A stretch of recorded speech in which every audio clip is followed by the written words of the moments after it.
Hello, Michelangelo Badio here. Joey Roberts. This is going to be a fun live stream today, multi stream. I'm playing the Sawtooth. It's called the Heritage Series 7 string. Now, this is a really unique 7 string. First of all, a lot of people say, "Hey, dude, man, you gotta like use a smaller scale length, dude. You've got to use that like wide Fender style scale length, the shred scale length." So all the 7 strings that I've had, which I've had other signature models, like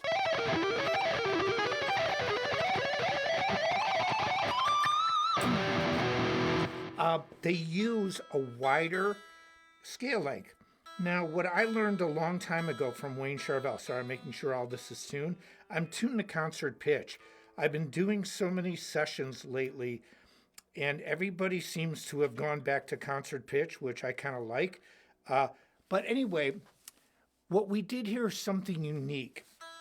I wanted a different type of 7 string. I had a signature model 7 string, so I had something to draw upon, but we used on the 7th string a 60. So it went 9 to 42 to 60. And at first I asked Rusty Cooley about that. I said, "What do you like to use for a low B?" He said a 60. I went, "Okay." So I did it, and Rusty's amazing, and plus he's a real close friend. And I have to say hello to everybody. I see Brett here. I see Cynthia. I will say hello to everybody after my little speech. But the point is this: with Sawtooth, we have been boldly going where nobody's going.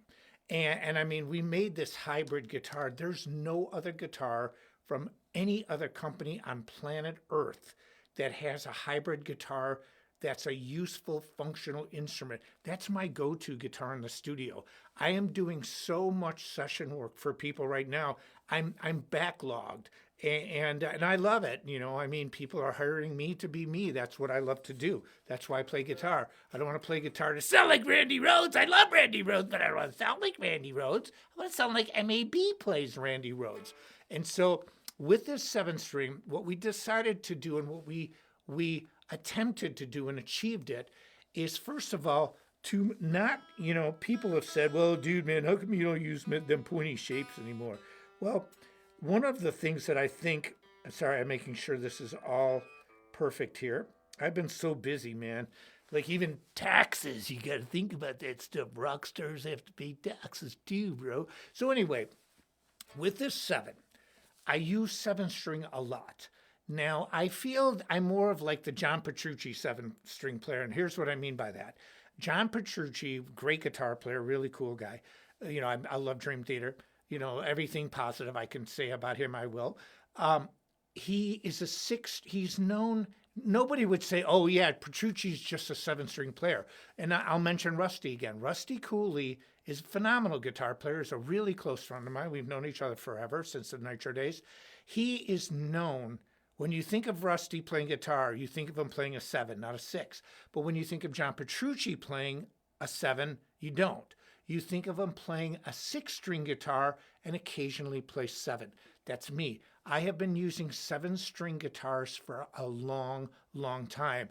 All my recent solo albums incorporate 7 string, but we wanted to do something a little different on this guitar. One, Sawtooth didn't invent the matted finish, but Sawtooth popularized it in the last couple of years.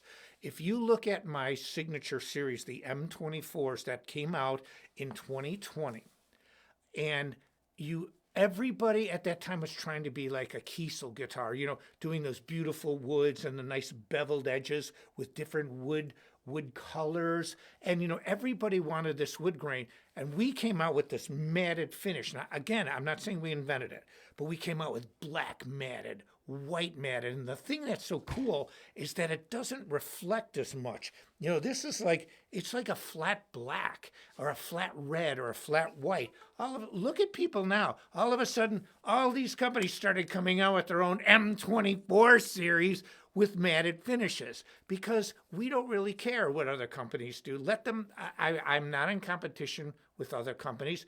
We are in competition with ourselves, just like me, to produce what we feel are the best and most innovative products. So, what could be farther from MAB? Not pointy guitars. Hello? More traditional shapes. I've been doing pointy guitars forever. I don't want to do it anymore. I want to shred, shred, shred, shred. See, Joey doesn't care. He doesn't care what the cutaways look like or what a headstock looks like. All he cares about is that he can shred. And so we said this, what the heck are we going to do? What can we do to make it different? One, a lot of people were using EMGs. I used to use EMGs all the time. I've got to admit, I like EMGs, but they're not my favorite pickup. I'm more of a passive guy. I've always been that way. But we also found that EMGs for me was a compromise. The 707 EMGs are really good, the 7-string, and they said they're supposed to be like the 81s and 85s.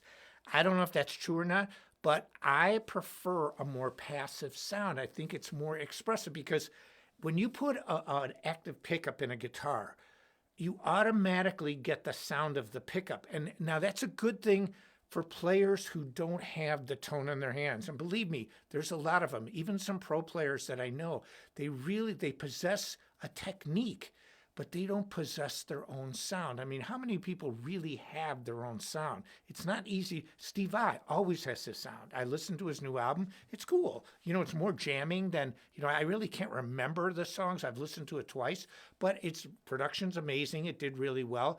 He's got his own sound. But I have my own sound too. And part of it's in my fingers. And not everybody has that in their fingers. So an active pickup will compensate for the lack of finger tone. And so here's what we said. We could use passive pickups, but then there's a company called Fishman. Fishman makes a pickup called a Fluence. So there's a push. This is not a coil tap. It moves up and down. This is to go between active and passive. And then I was just charging the Fishman before the show. It's a mini USB. Okay, so you don't need a battery. You just go in the back of the guitar, plug it in, a red LED will come up. So I've been charging this guitar to make sure the pickup's like a battery, like an EMG. But here's some of the differences, and then I'll say hello to everybody, and then I'm going to start to rip. But I've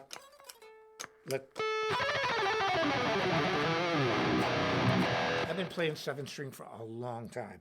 What I love about this guitar, there's a few things we did that nobody's doing. One, usually, and I know people are into fan frets and all this stuff. I'll tell you why I'm not a big fan of fan frets. This is called a minor 11th. When you have frets that are like this, you're like, ah! And all you're playing is an A major. Fan frets are not, they're not ergonomic for your fingers. They are not. I'm sorry, you're not going to be able to play augmented 11s and these wide stretches when the frets are fanning out away from you. Logically, it's a leap, okay? Like, why? Pourquoi in French? Okay, so I'm not saying they're bad. I'm just saying, why? That's the answer, in my opinion, to the question no one's ever asked. Brad Paisley, is his guitar out of tune? When you're a great player, our tonal system's inherently out of tune. I mean, well-tempered tuning, they detune some of the notes. So you can't say it's not about that. So mathematically, our tonal system is a little out of tune. And that's it. I can go into the theory about it. I've explained it before. So what is a fan fret? You're just, okay, yeah, is it more pleasing to the ear? Yes, but you're doing this. Why do you want to make it harder for yourself? So what we said is the opposite. I talked to Sawtooth. I said, why don't we use a smaller scale length? Now, I'm a tall guy. I've got big fingers, but I've also made a study of my hands and other people's hands. Do you see my index finger and my ring finger? There's two kinds of humans on this planet where their index finger is shorter than their ring finger or their index finger is longer. So when people say, I have short hands, man, first thing I say is, let me see your fingers. See, I'm tall, okay? I'm 184 centimeters, 6 feet tall, but I have a shorter index finger. And what does that mean? That somebody with a longer index finger could stretch farther than me. So I analyze this stuff. I'm crazy about this. I mean, I make a science. I'm Dr. Angelo when it comes to music. And so, but I want to help you. And so what I learned was that it's not just the size of your hand, it's the length of your fingers. And because there's only two types of humans. You look at your index and your ring finger. It's either like this or like that. That's it. You either, excuse me. And so what I did was I said, okay, why is it so hard? Because there's a lot of purists that say when you use a smaller scale length like a Gibson, that you're not quite as in tune as like a bigger scale length like a Fender, wider frets. That's actually true. But again, if you're a great guitarist, I never heard Les Paul play out of tune. I never heard even Slash, when you hear him play on Guns N' Roses, he doesn't sound out of tune to me. Great players and musical players play. And so you tune up the thing and shut up and riff. And so what we did here was we made the frets smaller. This is more like a Gibson scale length. And for somebody with a big hand like me,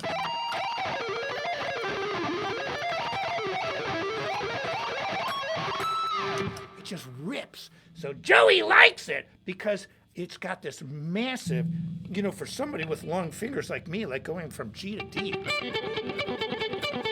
It's easy on this. So we made a 7-string with a scale length that's smaller because a lot of people don't feel comfortable with this wide neck, 24 frets of death, 7 strings of doom, annihilation, mass extinction event. So when you hear this, now another thing we did too is I said, why am I using a 60 when on my other signature when it goes from 9, 11, 16, 24, 32, 42, 60? Why? Pourquoi again? So I said, how about a 52? Whoa! You got 32, 42, 52. Seems logical to me, bro. And so, all of a sudden, you get it.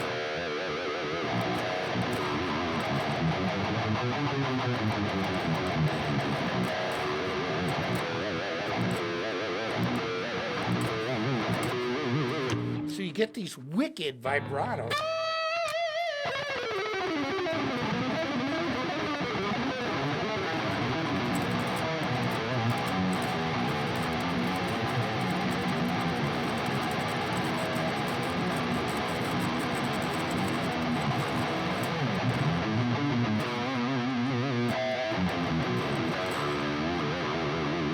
Lower than God put Satan. This is low, bro.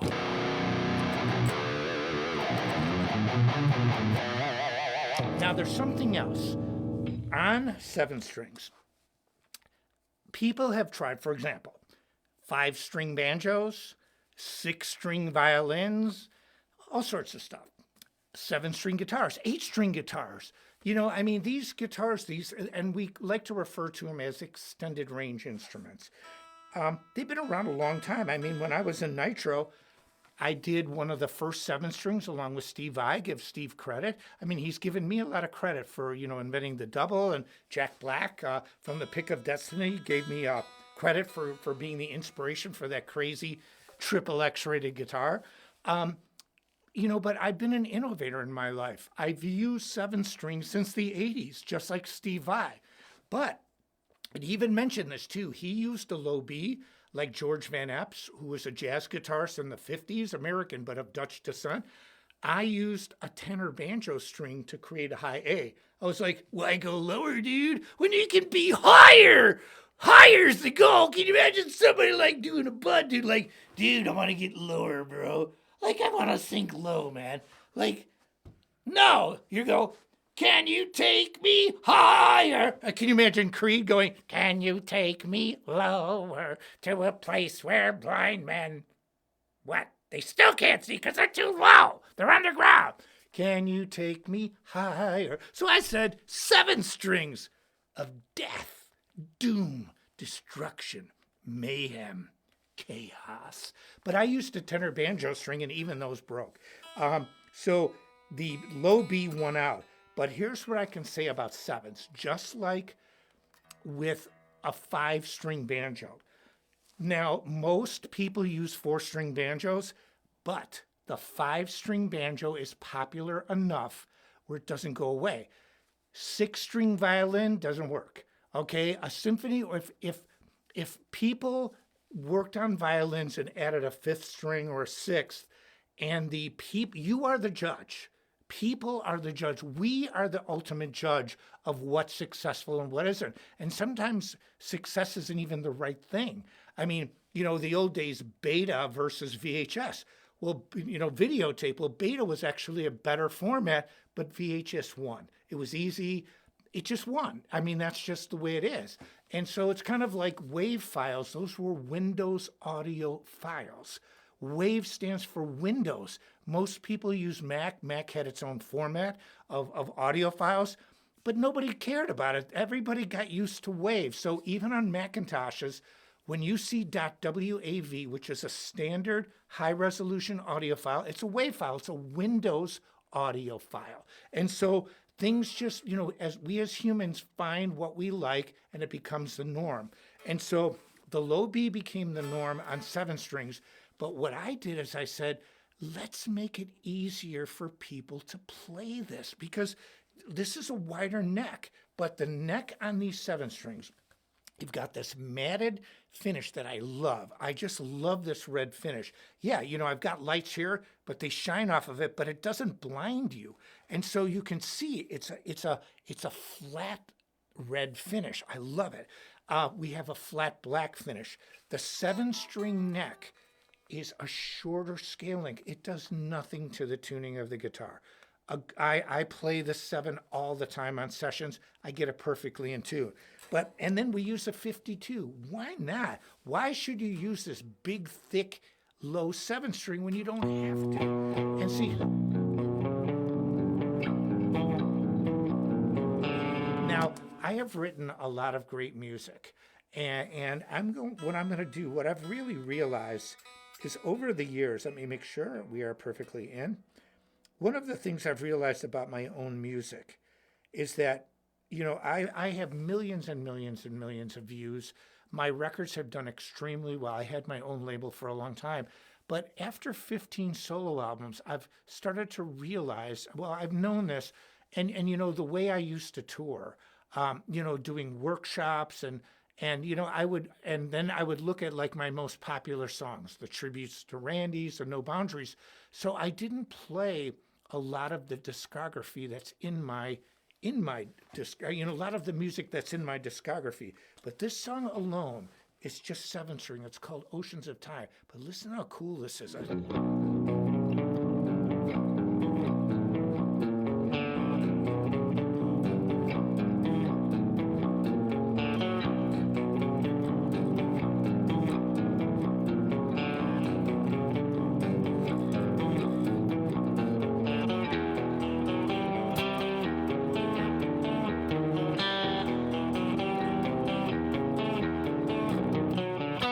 So I would do this, and then, I mean, to me, I get a feeling when I hear.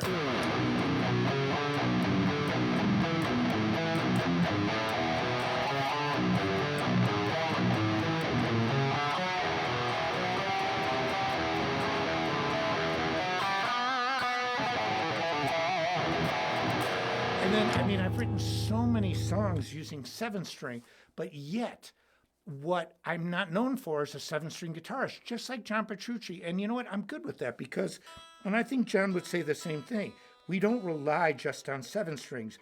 Now, the reason I'm saying all this is because I want people to understand how great of a guitar this is. And these Fishman Fluence pickups just rule. They are passive and active.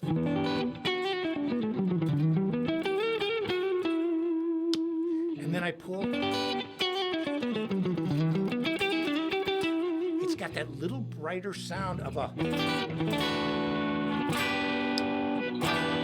Now it's a little hard to hear. I did a comparison on my ES series hybrid, and I sit there in the studio literally with the hybrid. I love that guitar so much. Both the versions, the Tele and the ES series, ES meaning like a Strat style. But there are so many nuances. And see, that's the thing about this. People go, well, I can't hear the difference, bro. I can't hear nothing. All sounds the same. I don't want to be that person. When you're in a studio and you're listening to monitors that are really reflecting the true sound, you hear little nuances. And those little nuances are what separates the David Gilmour sound from Gilmour David. And so the point is that they're just have these Fishman fluents. And my former guitar company, for a perfect example, we always used EMGs. EMGs. Now, EMG has one sound, EMG. Now, I love it, but it's not, I don't need it. It's a sound that a mediocre guitar player that doesn't have tone in his hands can get a good sound. The only one I've ever really heard with a classic, their own style on EMGs is Zakk Wylde. Nobody else that uses EMGs, no one that I know I identify and say, that's their sound, bro. It's not Eric Johnson. It's not David Gilmour. It's not Hendrix. It's not Yngwie. It's not Vai. It's not Satriani. It's not me. I don't hear it. And I have extensive experience with it. But see, with the Fishman fluents, you have the choice of active and passive. And these pickups, they're very expressive. Even on the active mode, they just sound great. And so that's why they're so popular now. And so when I was saying it was my former company, here, we said, well, okay, I used to use EMGs a lot. And I used to swap them out for passive a lot. And what happened is the old company started using Fishman fluents. Why? Why not? Because, if you want to follow the crowd, follow it. I'm not saying, again, Sawtooth was the first to do all this, but we just don't really follow the crowd. We do what we want. So we created a guitar that's very traditionally shaped, 24 frets of death, 7 strings with a neck scale length that's smaller so that you can accommodate people that are real hesitant to play a 7th string. And because it just feels good and if it's comfortable, the neck is slim, but it's not so slim. The 7th string is a 52.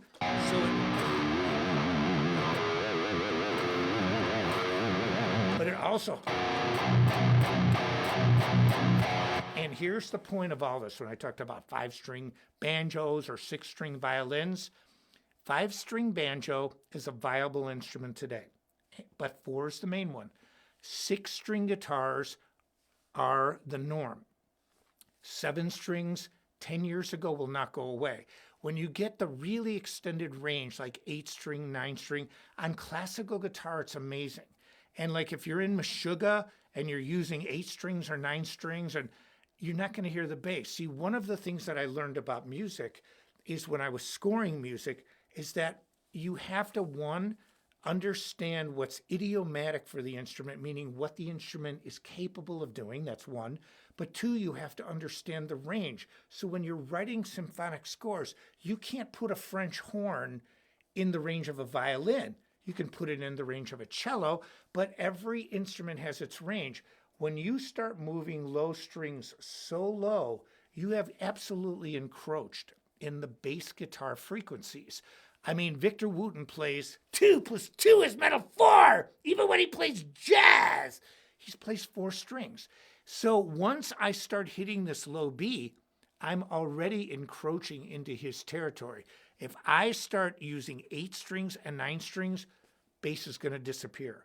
That's why when you hear like old, songs from the 60s, 70s, even the 80s, the bass is more prominent then than it is now in metal because we use such low instruments that you can't have a bass guitar and a guitar playing together and and you are in the bass frequency, so one's got to give.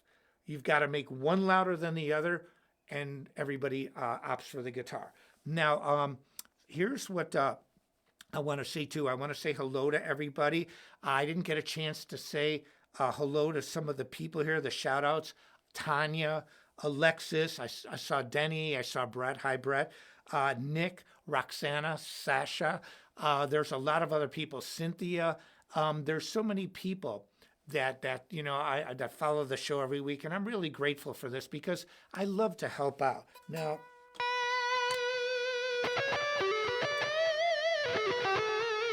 you know how smooth that fluence is?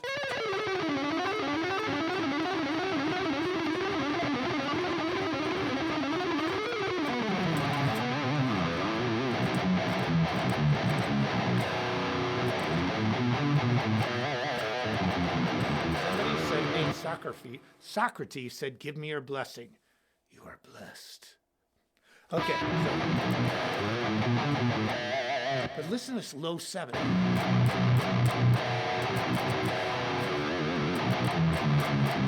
I love 7. I mean, back in the day, like.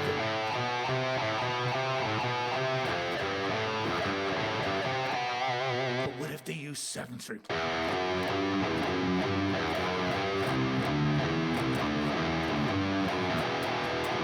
It sounds like whales in the Marianas Trench of Doom.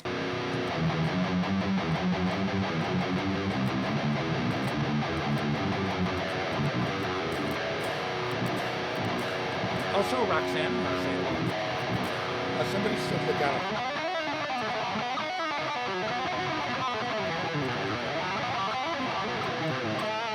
I use legato a lot in the song Rainforest.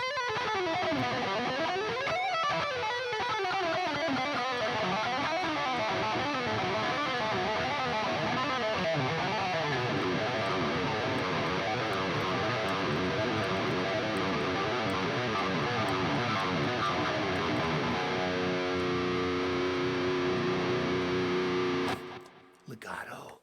But you know what? I so love alternate picking.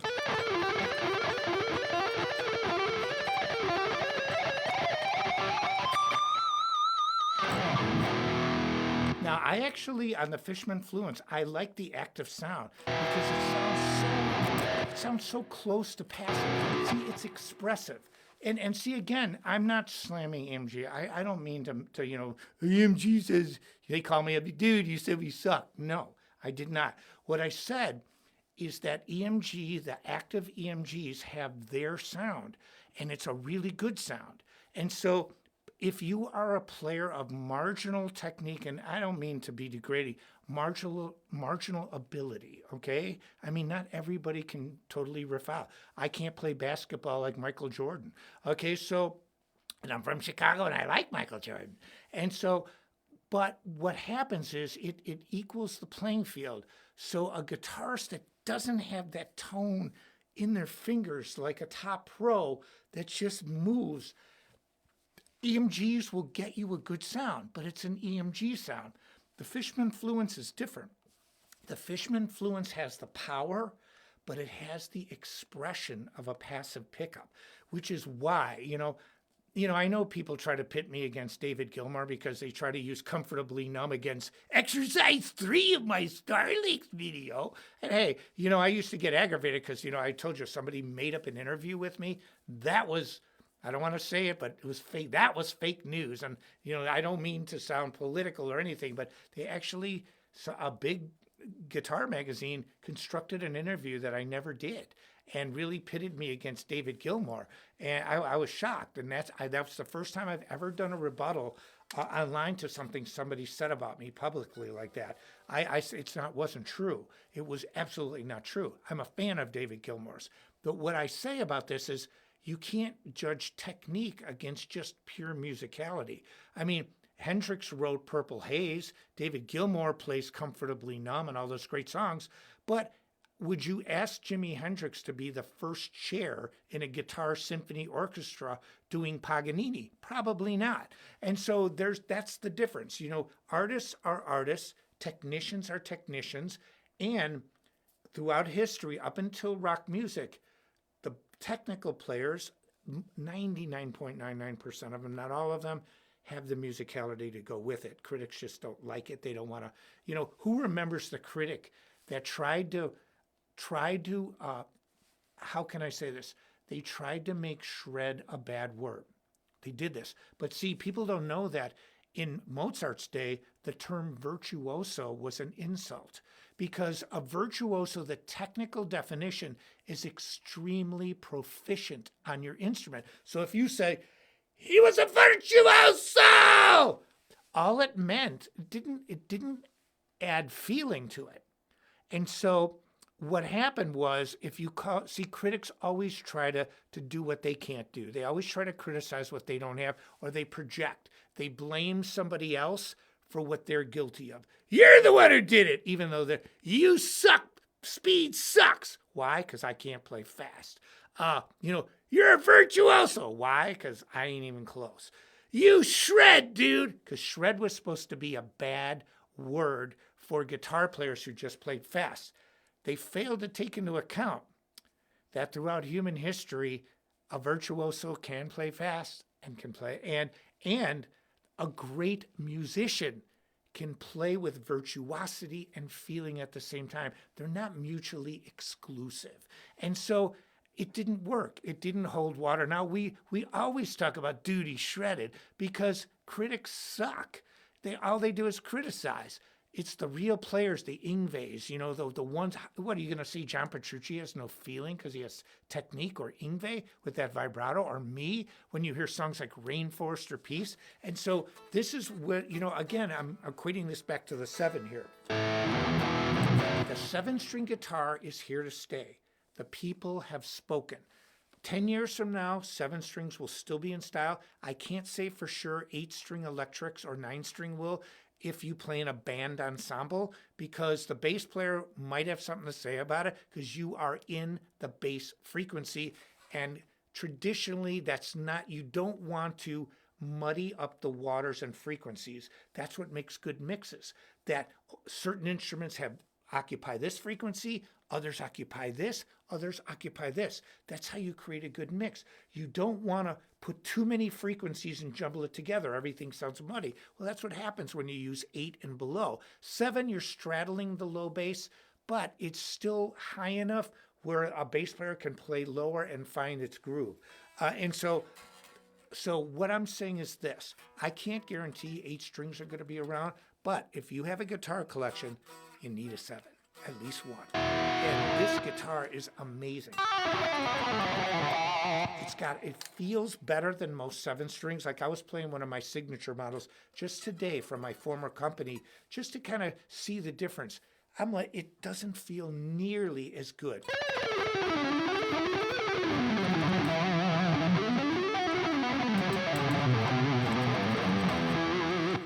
This guitar feels great. It sounds great. It looks cool. I thought one of the best things that I could do as an artist is change. And how do I change that? I've been playing pointed guitars forever. Stop playing pointed guitars. And so, I'm not saying we won't go back to that with Sawtooth and make something cool. But let's see. Okay, somebody write, I don't think that speed and feel always comes together, but fast, precise music and slow music. See, again, that's an opinion. Okay, it's a valid opinion. But here's the difference. A really fast player with feeling can play slow. I can go.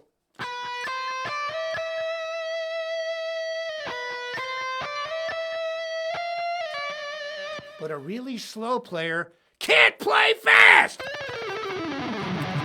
So when you're saying, well, man, I don't believe that. I don't care if you don't believe it. I can give you 50 examples of great guitar players who play fast and slow, but I can't give you a million examples of guys who only play slow that can play fast. So it goes back to my saying, I'd rather have it and not need it than need it and not have it. And if that person, and I'm not criticizing you, that's your point. If you think speed sucks, don't do it. I don't care. I will play faster than you. Joey doesn't care. Robert doesn't care. Yngwie doesn't care. John Petrucci doesn't care. Avenged Sevenfold doesn't care. Morbid Angel doesn't care. We don't care. It's up to you. I'm giving you the ability to be faster. It doesn't mean you have to use it all the time, but man, I'm just telling you, be in that Lamborghini, go, yes, yes, faster! I feel the need for speed. Oh, faster! It's not masters. Faster! Faster!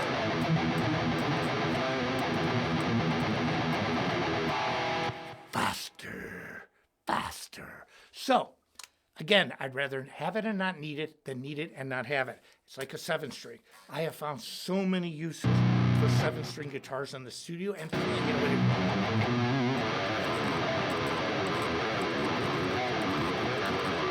And the cool thing about a 7, now there's also a lot of different ways to tune it. You can do drop D, or drop B, so you tune it down to an A, so you have a 5th. But it's logically, it makes sense because you're going like this. And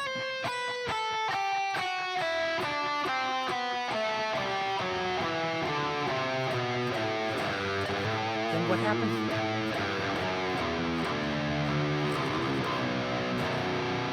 And so what you do is like,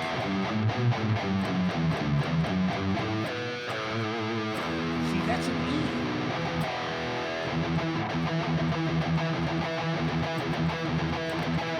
So it's very easy to understand how to extend riffs. And that's the beauty of it. That's why 7-strings are so popular. I just love the sound of it. It sounds very intense. Like I have a song called Intermezzo, and I'm like,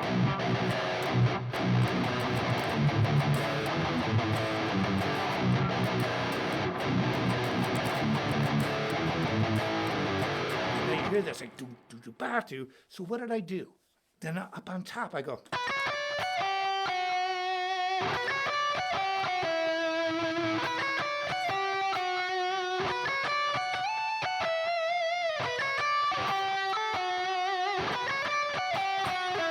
So I made the top. I went do do do ba do do do ba ba do do do do ba. So it's do do do ba do, and then on top do do do do do. This melodic legato style passage, but it's a motive like do do do do do do stop.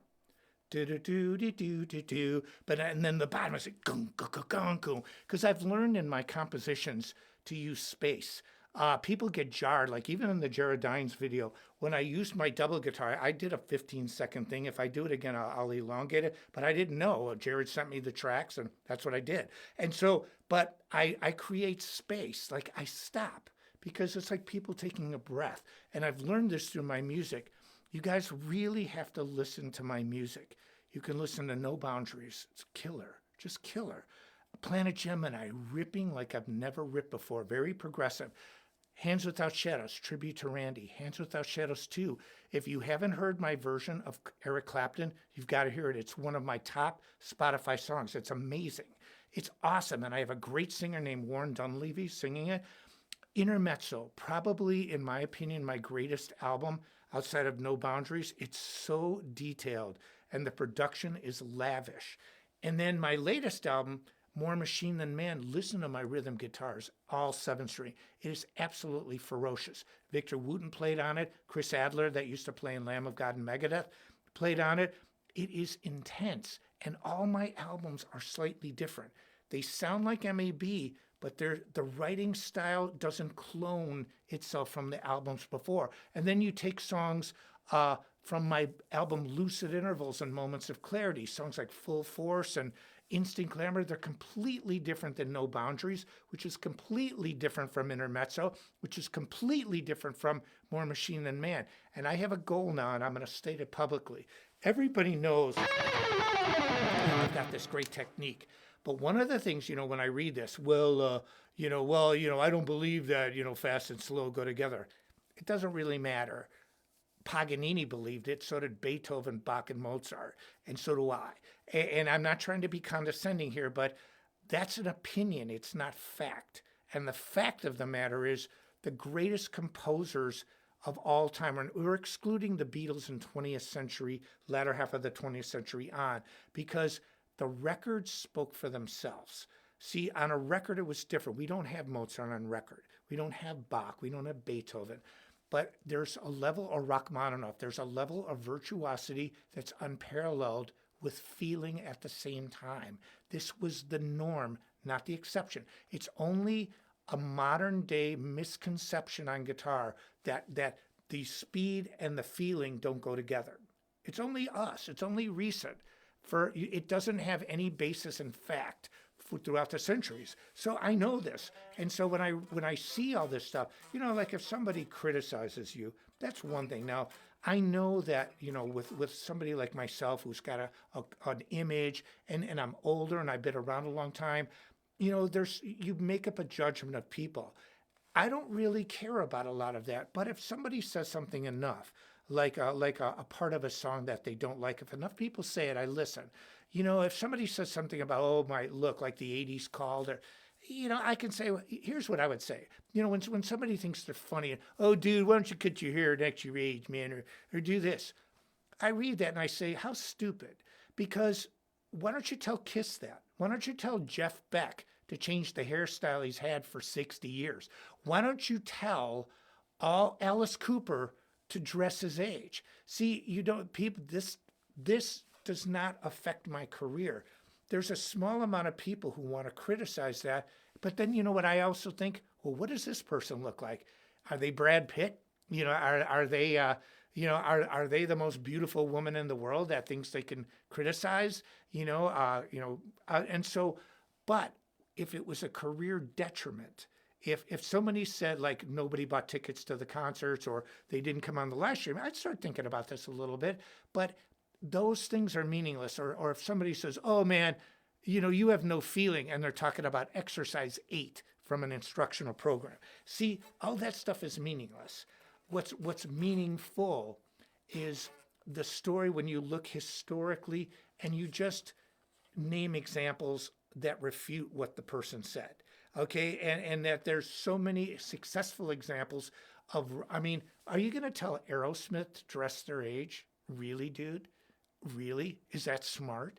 Does that make sense for you? Do you want to see Aerosmith going up on stage dressed as Geico insurance salesman? And so you have to kind of take it in context for what it is. And so, and especially when but this 7-string is amazing. It's awesome. It sounds great. It plays great. It intonates great. And I am a firm believer in technique and feeling to merge together. Worked for John Petrucci. I use him as a great example. If anybody says he doesn't have any feeling, I'm like, are you really serious? Yngwie, he has no feeling. All he plays is fast. Are you sure about that? And then there's so many, Chris Impellitteri, he's a great guitar player. Or how about Avenged Sevenfold? They have great guitar players. Or how about, Jeff Loomis? Oh, does he just play fast?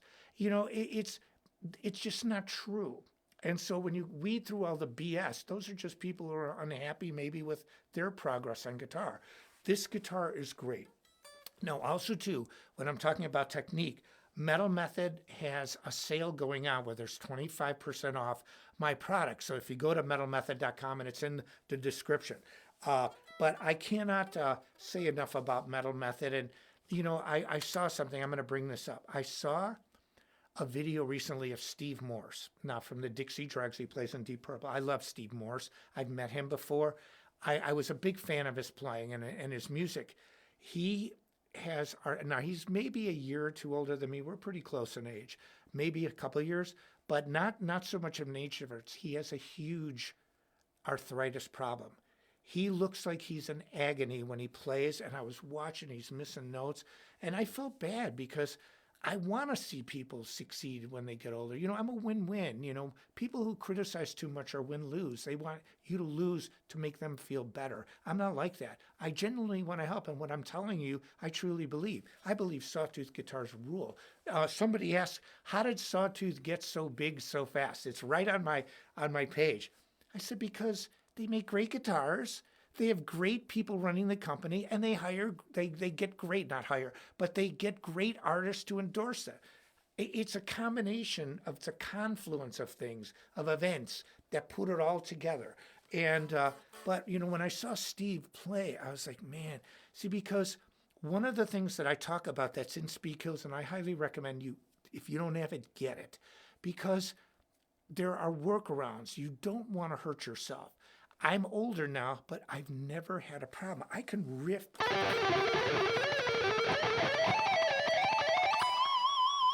I can play songs today that I could play when I was in my 20s.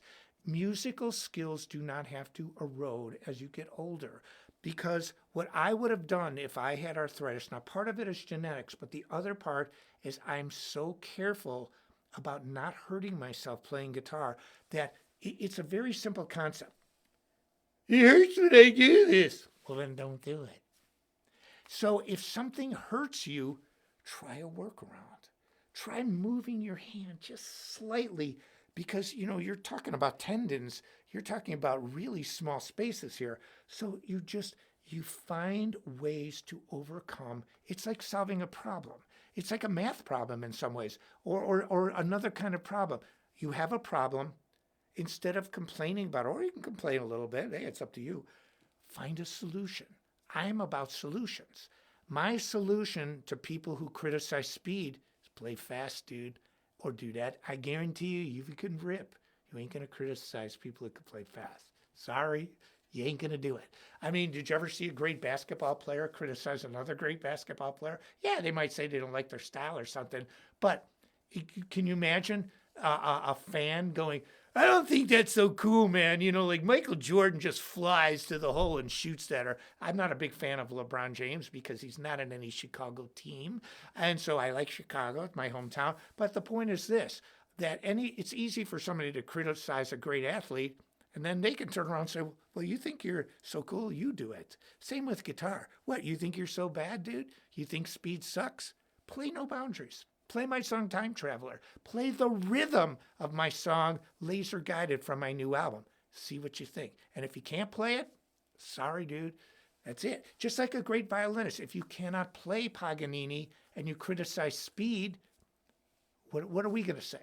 So fast, great musicians who can play fast can play slow.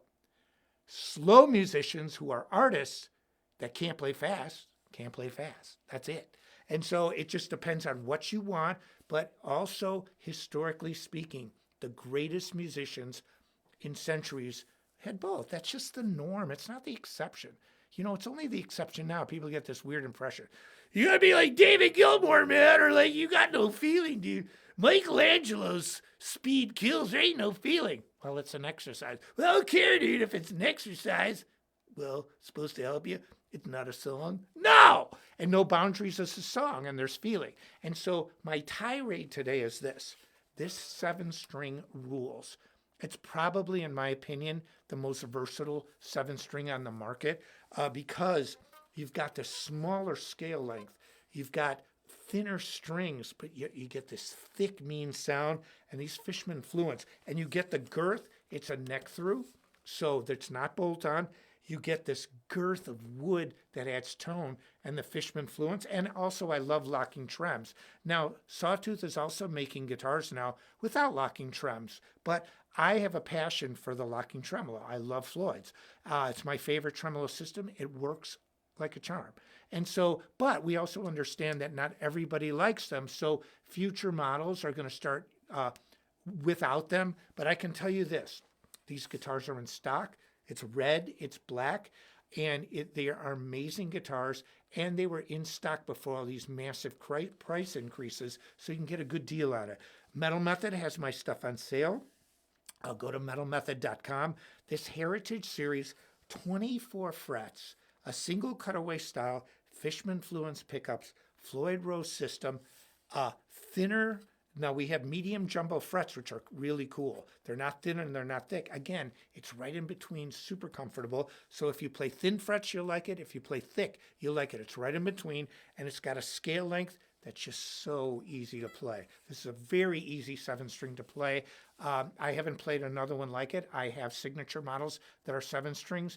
I can tell you this, they do not compare in any way to this.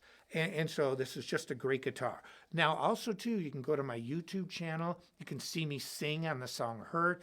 I do so many videos. I've released a lot of things, but I can truthfully say that what I do, when I tell you this stuff, I believe it, and I have one goal, just to help. You don't have to agree with what I said.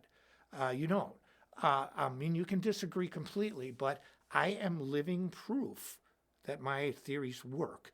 And when I saw Steve Morse, I felt terrible because, here's a great guitar player and he's struggling so hard to play. But I also have watched him since he was young. And I always was a little suspect about some of the ways. See, when you use your wrist too much and you're moving it like this, you are putting an intense amount of strain on your tendons, your arms, your muscles. See, you're doing this. Try doing that 8 hours a day for about 20 years. See how you feel. Here's what I do. I use a little bit of my wrist, a little bit of my elbow, tiny bit of the shoulder. So what I do is I distribute the feel.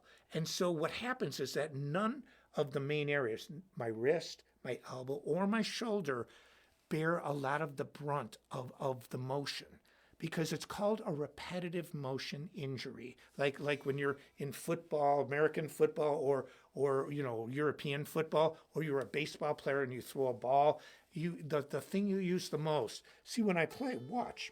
I'm going to use a clean sound.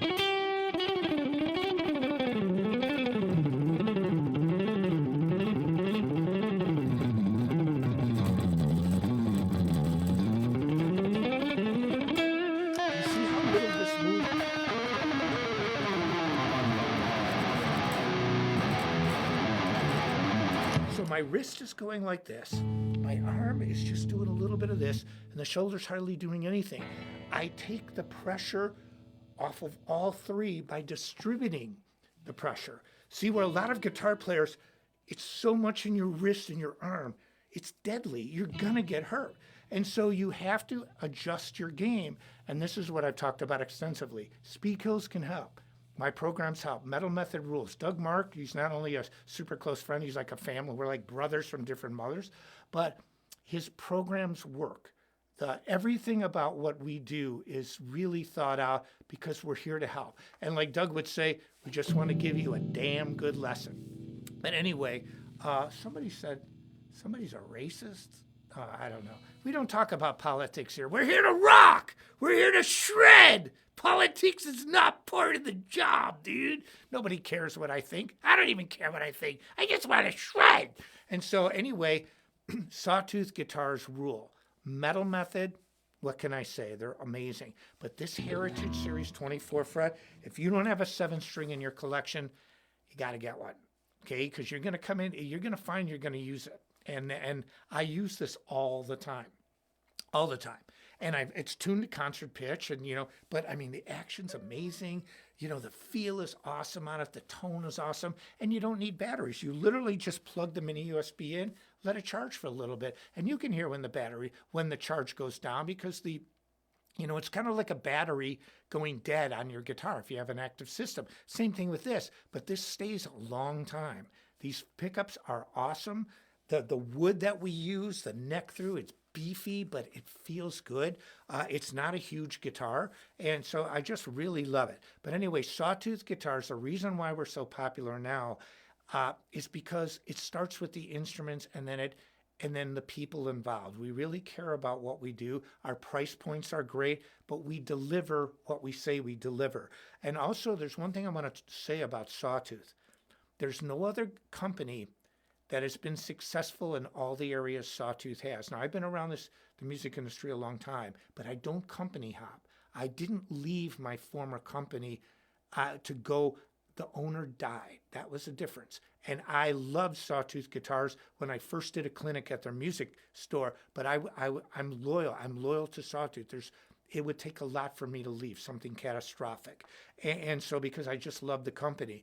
But when you look at the guitars, and you see what we're doing, it starts there. And then the way they build guitars and their price points and the consistency, There's so many levels of what goes into a guitar. And I said this before, anybody can make a $10,000 guitar. Just get a good luthier and pay him $5,000 and, $6,000 and let him buy the wood. It's easy to do that. It's harder, much harder to make an inexpensive guitar high quality. And that's where we absolutely succeed. But here, in a huge and better than anybody. But here's what Sawtooth is known for. No other company can do this. One, guitars, electric. Their acoustics are fantastic. Fishman systems, beautiful woods, intonation, everything. I use them all the time. Electric guitars, acoustic guitars. They have this fantastic acoustic bass, a Rudy Sarzo signature. It's amazing. So guitars, electric, guitars, acoustic, basses. Now let's add something else. Drums. Who is the main endorsee? Vinny Appice. One of the main owners of the company is a drummer. Their drums are fantastic. Now let's add something else to it. Not only can they do all these things, but cajones, where you sit there and play these acoustic instruments, they have an amazing array of acoustic instruments as well, like these acoustic percussion instruments. No other company has, and we are successful in every area. And that's because it starts with the gear first. Second, how much are you paying for it? And then in that, great people running the company, great artists representing it. It's just cool. So anyway, I know I talked a lot today. I'll get back to playing. I've had kind of a crazy week. Just a lot of things going on that were not even music related. But I can say this, I'm here to help, and hopefully you get something out of it. And you don't have to agree with me. Okay, you don't. But if I do read something and I think it's wrong, I'm going to tell you, not because I think I'm so smart and I want to hear myself talk. I'm telling you because based on my experience, this is what I have found out, and I use examples. If I'm going to argue with somebody, I don't just yell. I say, well, this is the reason I believe this. And I'm not saying that you're wrong. I'm just saying this is what other people do. This is what I believe. Anyway, thank you very much. I'm Michelangelo Badio. I'll be here next week with The Shred. See ya.